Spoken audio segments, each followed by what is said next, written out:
Happy Friday, everyone. It is September the 24th, and it is fall. So welcome back to Media One Mavericks. Today we're going to be covering Operation Mockingbird. We dipped in a little bit about the media being mockingbirds, and now we're going to talk about where that comes from, why people say that. So I have done a little research, and I found some videos and some articles online that I'm going to share with you. And this one is on BitChute. It's called What Was Operation Mockingbird? CIA Media Control. And this is posted by Willyalfredo. So everything that I cover, I'm going to put the links down below. I may or may not go over or view the whole video or view the whole article. So you definitely can click the link or look these things up and research for yourself. So this is my opinion based on what I have found online. And here we go. So we're going to start out with what was Operation Mockingbird. What was Operation Mockingbird? Operation Mockingbird was a secret CIA operation in which the Central Intelligence Agency infiltrated, controlled, and worked with all the major media outlets in the United States, as well as a number of other outlets abroad. The purpose of the operation was to spread pro-US and anti-communist propaganda in various forms. The CIA had infiltrated and worked with major newspapers such as the New York Times, radio stations like the Mutual Broadcasting System, television stations like CBS, American state media, and various other publications and outlets. The CIA also paid journalists and other members of the media, as well as editors of news outlets, to either produce propaganda or to publish propaganda already prepared by the CIA, as well as suppress and cover up news stories that could have been damaging to U.S. interests. Okay, so think about it. If the CIA and other three-letter agencies are controlling the news that you receive, why is that dangerous? Why? A state-run, you will never know what's going on. If every news station is given a script to read and is prepared by a three-letter agency, is the news really the news?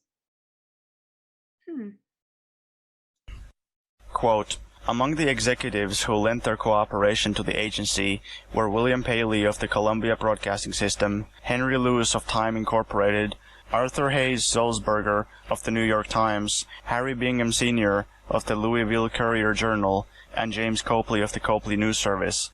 Other organizations which cooperated with the CIA include the American Broadcasting Company, the National Broadcasting Company, the Associated Press, United Press International, Reuters, Hearst Newspaper, Scripps Howard, Newsweek Magazine, the Mutual Broadcasting System, the Miami Herald, and the Old Saturday Evening Post and New York Herald Tribune.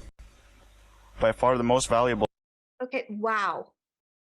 These are the majors in news. And they're involved? Of these associations, according to CIA officials, have been with the New York Times, CBS, and Time Incorporated. CIA sources say flatly that a well-known ABC correspondent worked for the agency through 1973. A high-level CIA official says that the New York Times provided cover for about 10 CIA operatives between 1950 and 1966. The agency's special relationship with the so-called major news outlets, in publishing and broadcasting, enabled the CIA to post some of its most valuable operatives abroad without exposure for more than 2 decades. In most instances, agency files show officials at the highest levels of the CIA, usually director or deputy director, dealt personally with a single designated individual in the top management of the cooperating news organization. So the CIA was dealing with the top people in order to assign people that are already working for these news agencies. The aid furnished often took two forms: providing jobs and credentials, journalistic cover in agency parlance, for CIA operatives about to be posted in foreign capitals, and lending the agency the undercover services of reporters already on staff, including some of the best-known correspondents in the business." Unquote. Quote, "The agency's dealings with the press began during the earliest stages of the Cold War. Allen Dulles, who became director of the CIA in 1953, sought to establish a recruiting and cover capability within America's most prestigious journalistic institutions. By operating under the guise of accredited news correspondents, Dulles believed CIA operatives abroad would be accorded a degree of access and freedom of movement unobtainable under almost any other type of cover. American publishers, like so many other corporate and institutional leaders at the time, were willing to commit the resources of their companies to the struggle against global communism. Accordingly, the traditional line separating the American press corps and government was often indistinguishable. Rarely was a news agency used to provide cover for CIA operatives abroad without the knowledge and consent of either its principal owner, publisher, or senior editor. Thus, contrary to the notion that the CIA insidiously infiltrated the journalistic community, there is ample evidence that America's leading publishers and news executives allowed themselves and their organizations to become handmaidens to the intelligence services." Unquote. Quote, "CIA documents show journalists were engaged to perform tasks for the CIA with the consent of the managements of America's leading news organizations." Unquote. CIA's control.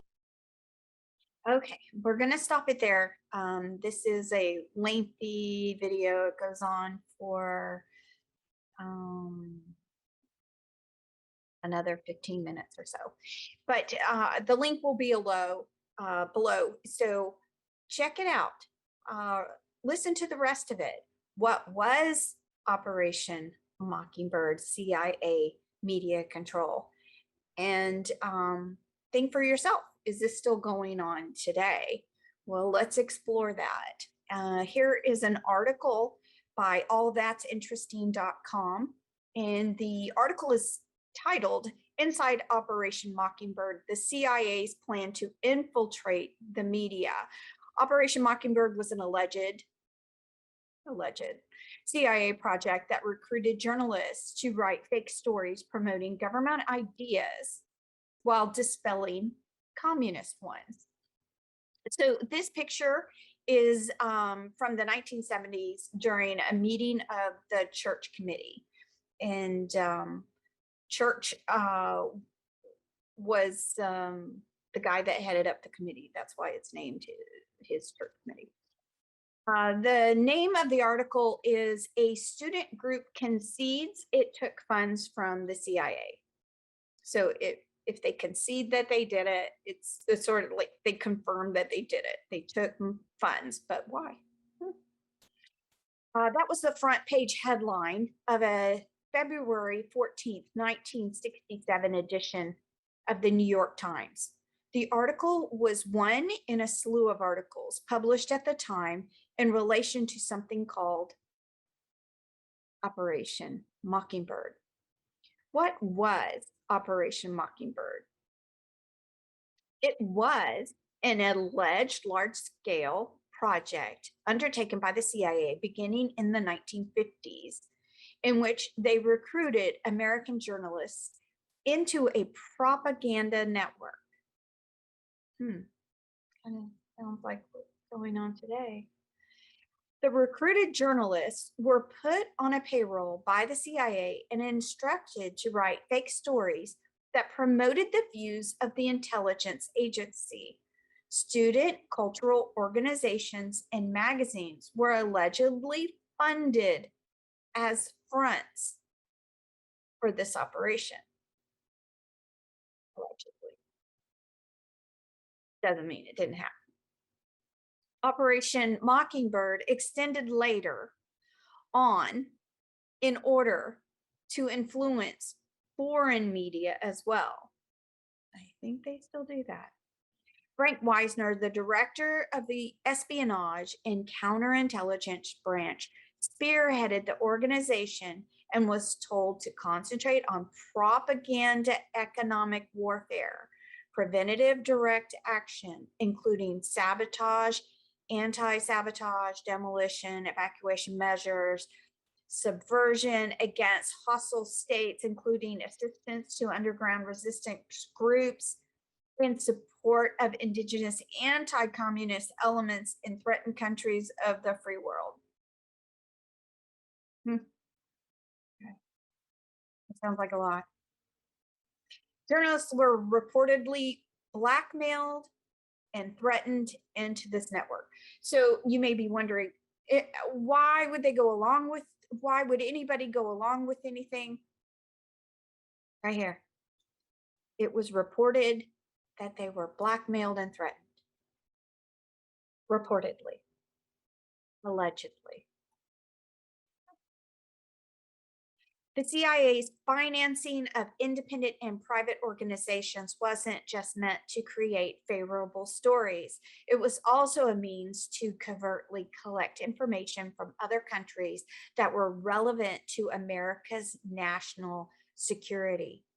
Like the New York Times article in Ramparts magazine. It exposed the covert operation in 1967 when it reported that the National Student Association received funding from the CIA. That's worth looking into. I hear that's a really, really great article.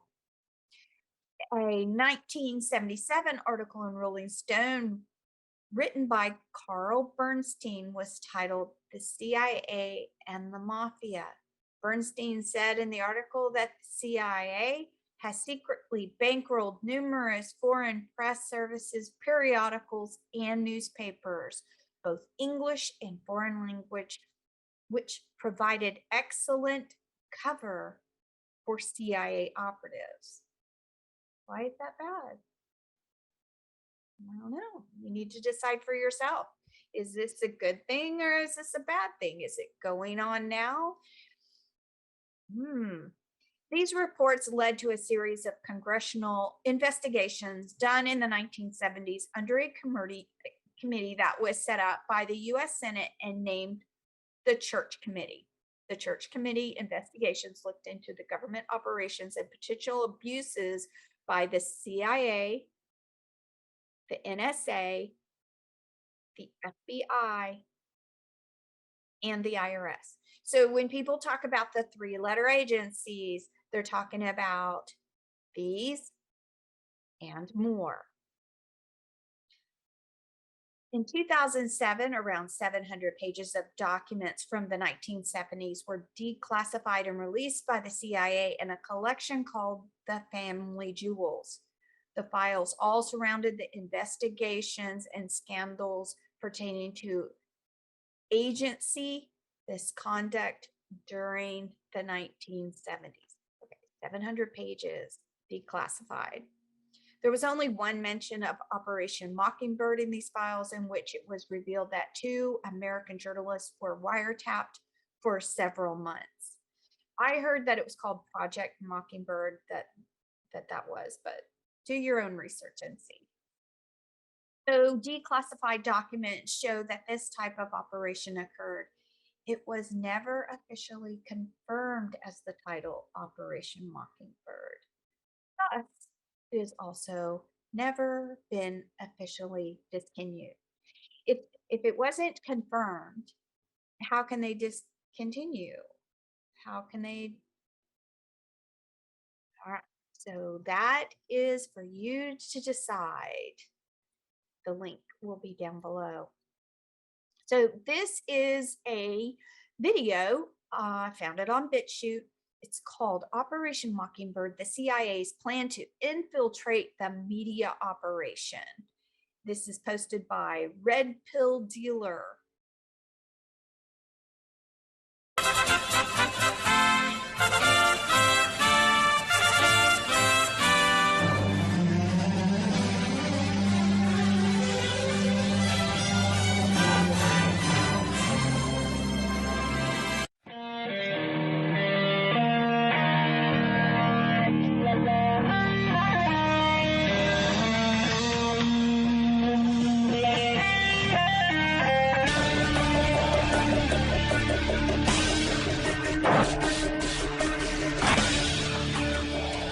My name is Lukadowski from Brooklyn College. It's an honor meeting you. And I have a very important question. I really hope you can answer this. I mean, former CIA Director William Cozy in 1976 said the CIA controls and owns everybody in major significance in the mainstream media. How do you think that relates in 2011? Bill Colby said that? Yeah. He's on record stating that as a fact. Saying the Central Intelligence Agency. Agency. Shortly after that, it's hard to talk to him about it. But of course, I had never heard that Bill said something like that. He's a very sensible guy. It's certainly not true. There's got to be some kind of misunderstanding. Do you have a comment on Operation Mockingbird, possibly? What? Operation Mockingbird? What's Mockingbird? It's a CIA operation that infiltrates mainstream media and tries to control us. It's declassified. As you described it, I don't Freedom see of Information Act. As you described it.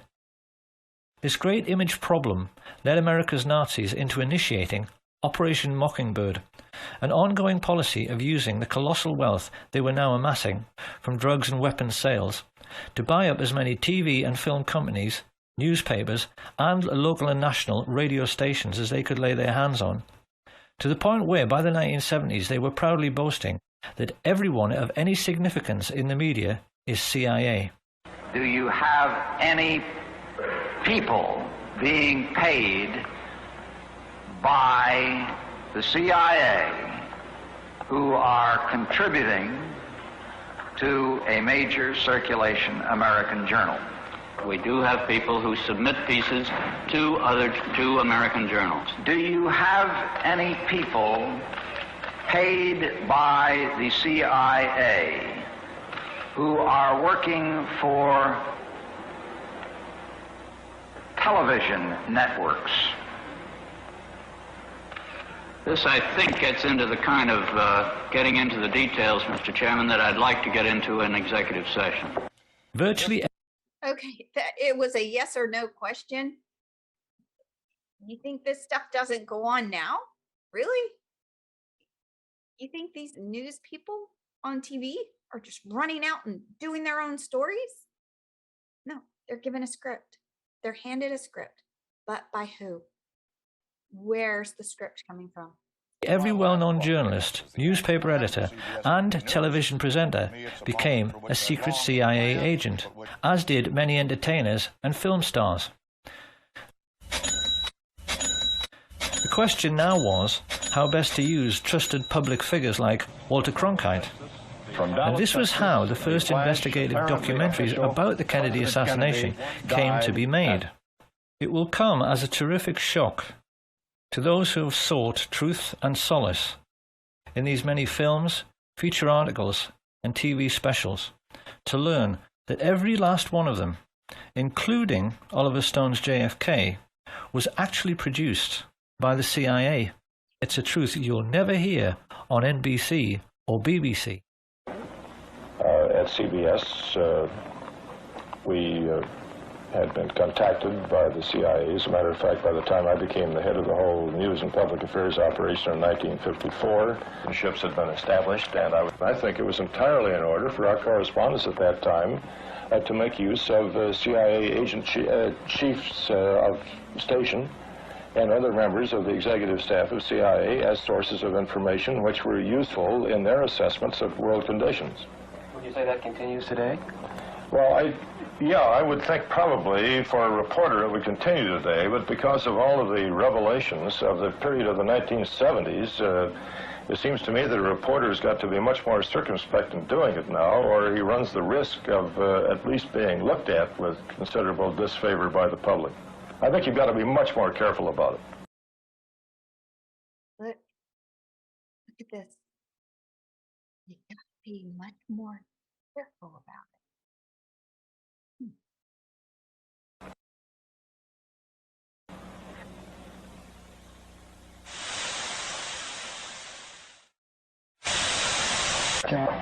Another major story that we uncovered was the whole range of CIA media operations throughout the world. We did an analysis of these operations and the use of money, very large-scale money. It's thought between 1/3 and 40% of the CIA's budget. And I should say that that budget figure is the biggest secret that there is in Washington today. At that time, it was estimated that the 1978 budget was in the range of $1.5 billion. A more recent estimate by a military journal, not a liberal journal by any means, estimated that the CIA's budget today is in the range of $10 billion.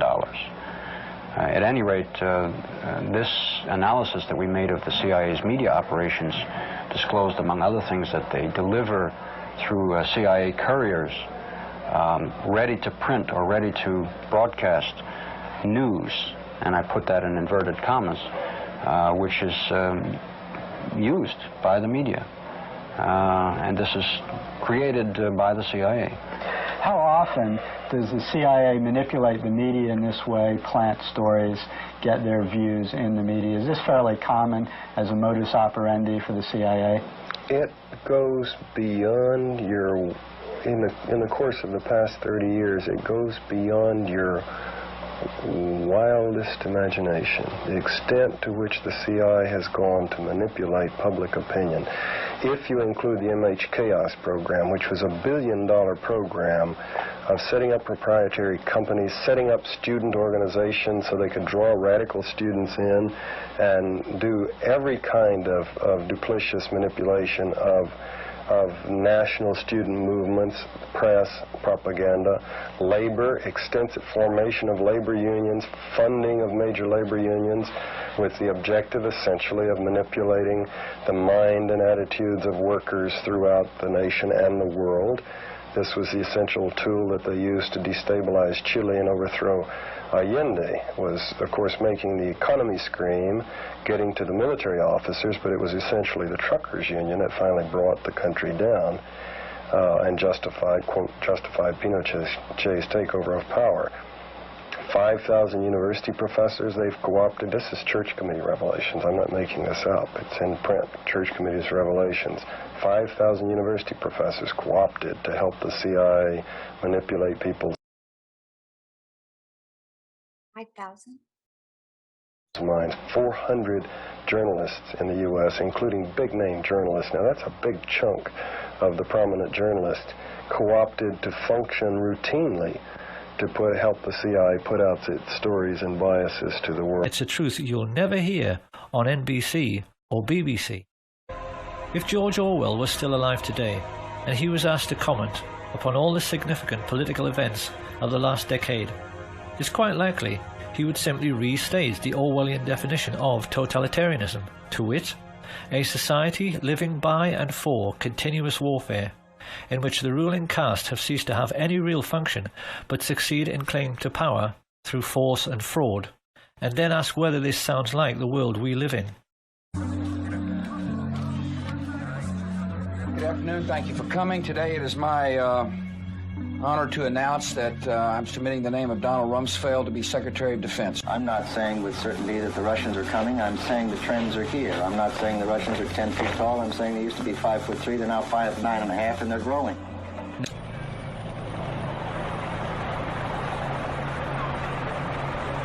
How was he as president? Kind of goofy.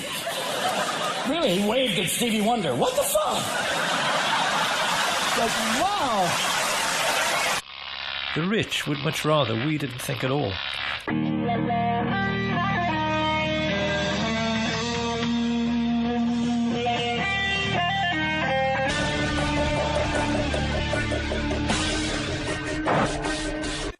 Do you have any people being paid by the CIA who are contributing to a major circulation American journal.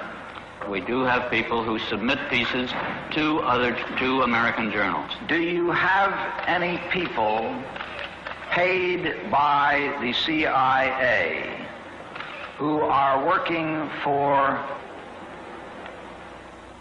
television networks?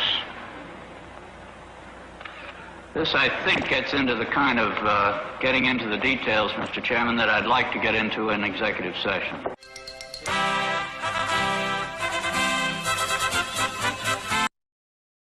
Wow. The more I know, the more I want to know. I hope you are the same way. So let's take a look at this. Another video I found on BitChute, and it's by PeppiDiCapri. I will definitely leave the link below. CIA's Operation Mockingbird. So it doesn't say was.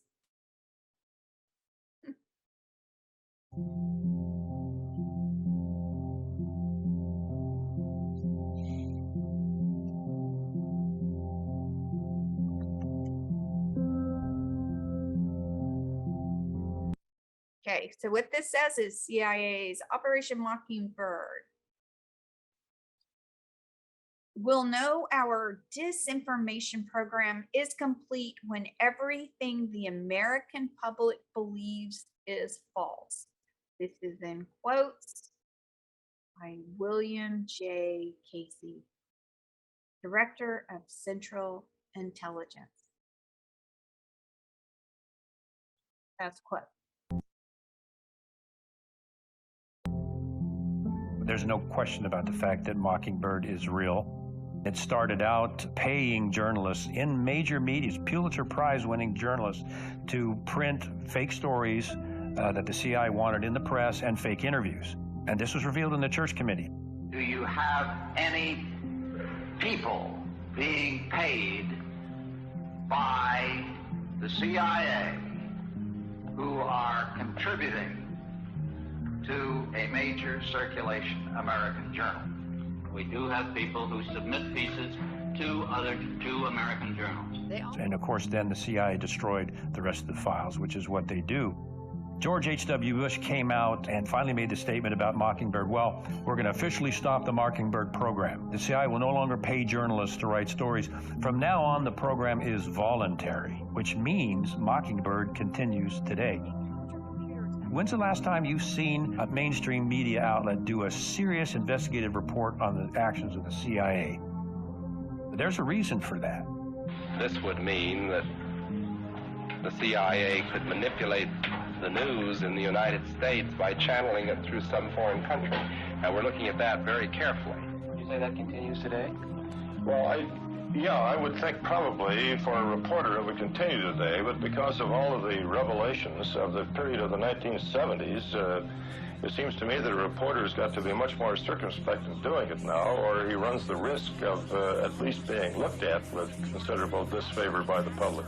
I think you've got to be much more careful about it. Platforms to push their own personal bias and agenda to control exactly what people think. And this is extremely dangerous to our democracy. This is extremely dangerous to our democracy. This is extremely dangerous to our democracy. This is extremely dangerous to our democracy. This is extremely dangerous to our democracy. This is extremely dangerous to our democracy. This is extremely dangerous to our democracy. This is extremely dangerous to our democracy.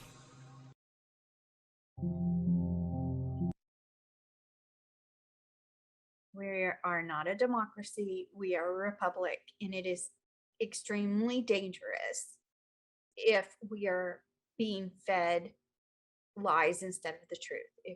If this is going on, which that's what it looks like, and there is a narrative that all the major news stations and outlets are following, then how are you supposed to discern the truth from the lie? Let's take a look at some more. So this is an article from the freethoughtproject.com.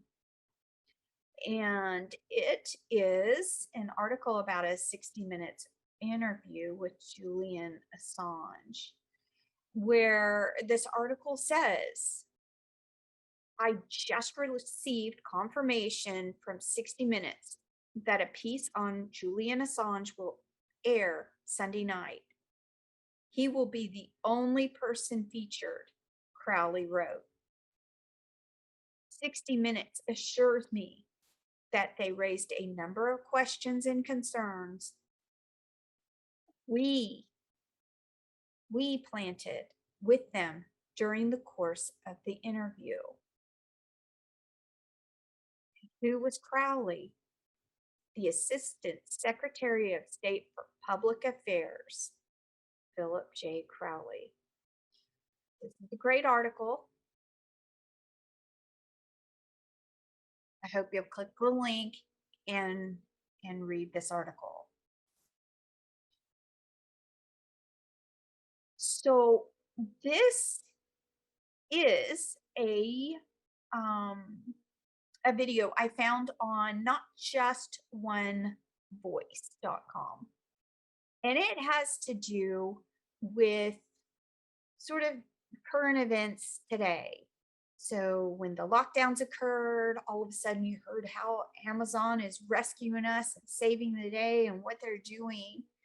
And you might have thought, oh, look, my news station is reporting about, was it just one station? Millions of Americans staying at home are relying on Amazon. Millions of Americans staying at home are relying on Amazon. Millions of Americans staying at home are relying on Amazon. Millions of Americans staying at home are relying on Amazon. Amazon has transformed its operations in response to COVID-19 to protect employees and keep packages flowing. Amazon has transformed its operations in response to COVID-19 to protect employees and keep packages flowing. The company is keeping its employees safe and healthy while still delivering those packages to your doorstep. The company is keeping employees safe and healthy. The company is keeping its employees safe and healthy. The company is keeping its employees safe and healthy. The company is keeping its employees safe and healthy. The company is keeping its employees safe and healthy. The company is keeping its employees safe and healthy. The company is keeping its employees safe and healthy. It spent $800 million on increased wages and overtime pay during the pandemic. It has spent $800 million on increased wages and overtime pay during the pandemic. It has spent $800 million on increased wages and overtime pay during the pandemic. It has spent $800 million on increased wages and overtime pay during the pandemic. Amazon says it has spent $800 million on increased wages and overtime pay during the pandemic.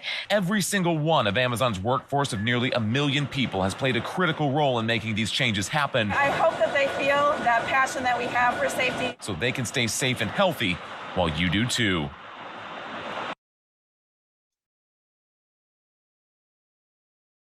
Not very creative, is it?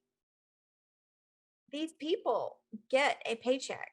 They are paid to read a script that is handed to them.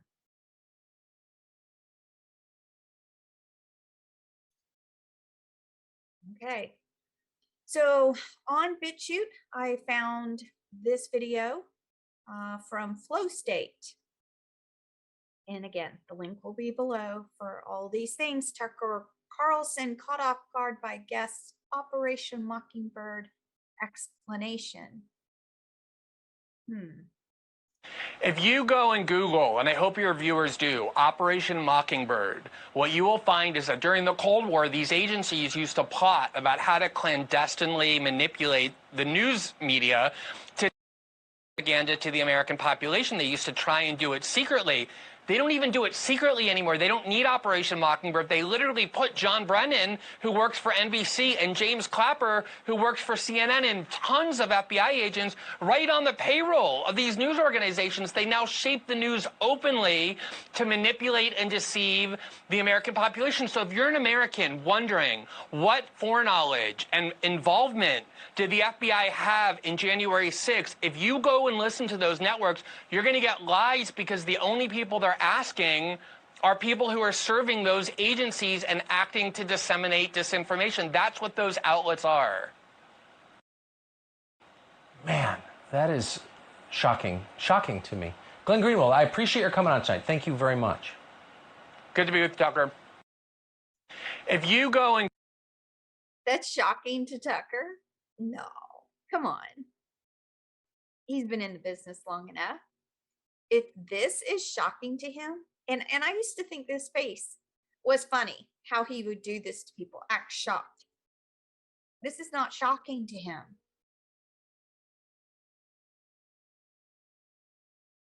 It's not shocking. It's shocking to us to find out all these years. We trusted what we were watching on the TV. That's shocking to us. It's not shocking to him.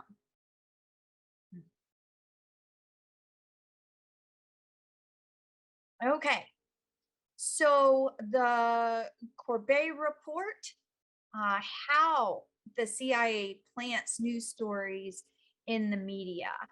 So we're going to watch a little bit of this again. If you want to check out the whole news article, because it is followed up with an article, the talking points of some of what we're going to see. I encourage you to click the link and investigate it further, but let's see what he has to say.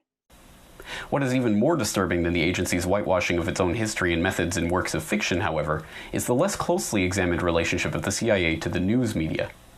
It is uncontested fact that the CIA has enjoyed a long and intimate relationship with some of the largest news organizations in the world, and has used this relationship to manipulate, censor, and even fabricate news stories in support of its own covert agenda. The story of that relationship was told most famously and most comprehensively by Carl Bernstein in Rolling Stone magazine in 1977.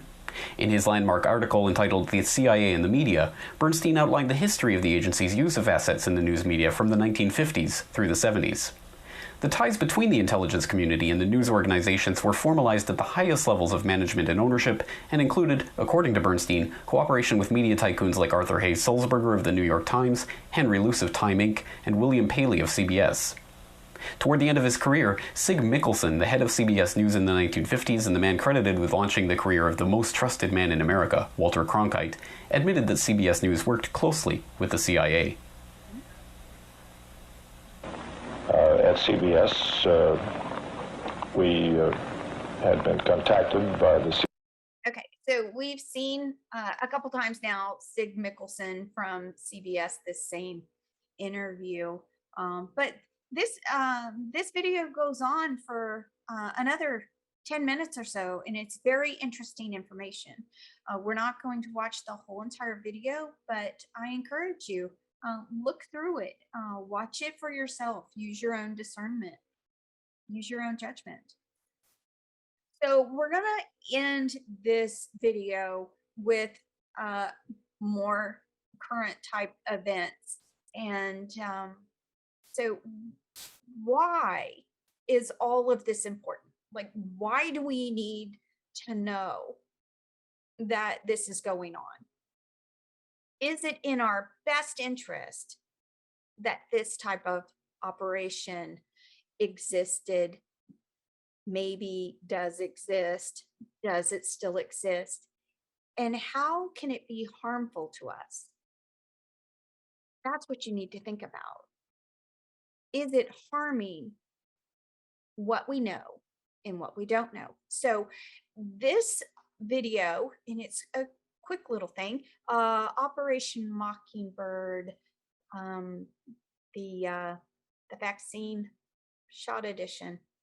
And so this is what you're seeing on TV. Where is all this coming from? This was posted by the Truth Seeker, and it is a BitChute video. So here we go. Hi, I'm Dr. Govt Castillo, and I have been practicing OBGYN for 26 years. When my patient... Okay. They both are OBGYN physicians practicing for 26 years. Like, wait, they both are? How did they find two women that exact? Let's listen to that again. Hi, I'm Dr. Govt, and I have been practicing OBGYN for 26 years. When my patients ask me whether they should get vaccinated against COVID-19, I tell them yes. If you're trying to become pregnant now or try in the future, you can get a COVID vaccine. There's no evidence that any vaccine, including COVID-19 vaccine, causes. I send my patients to the website. Hi, I'm Dr. Govt. Oh. Okay. Coincidence that these two ladies both have the same background and came up with the same thing to say? I mean, look, the exact same background. All I can say is think about it. You need to wake up. It's all a script. Everything you see and hear on TV is devised so that you will believe it. All right. So we'll delve into this a little bit further. Things are moving very, very quickly out there. A lot of exciting things are going on, but the truth is unraveling very, very quickly for the people that tell lies. And I just feel it upon my heart to bring you what is really going on so that when the truth does come out, you're not going to be as shocked. Like I get shocked every day when I find out more and more. And this is why I do this. So if I can help one person to see that we're living in a matrix and we're not being told the truth, and you have to go out and find the truth yourself, then I will feel much better about it all. Okay, so I'm not sure what I'm going to be doing next time, but it'll probably still be a little bit along this lines. There's so much truth out there. I can't wait to bring it all to you, but we're going slow, but things are moving fast. Can't wait. All right, well, you all have a great day, and I will see you next time.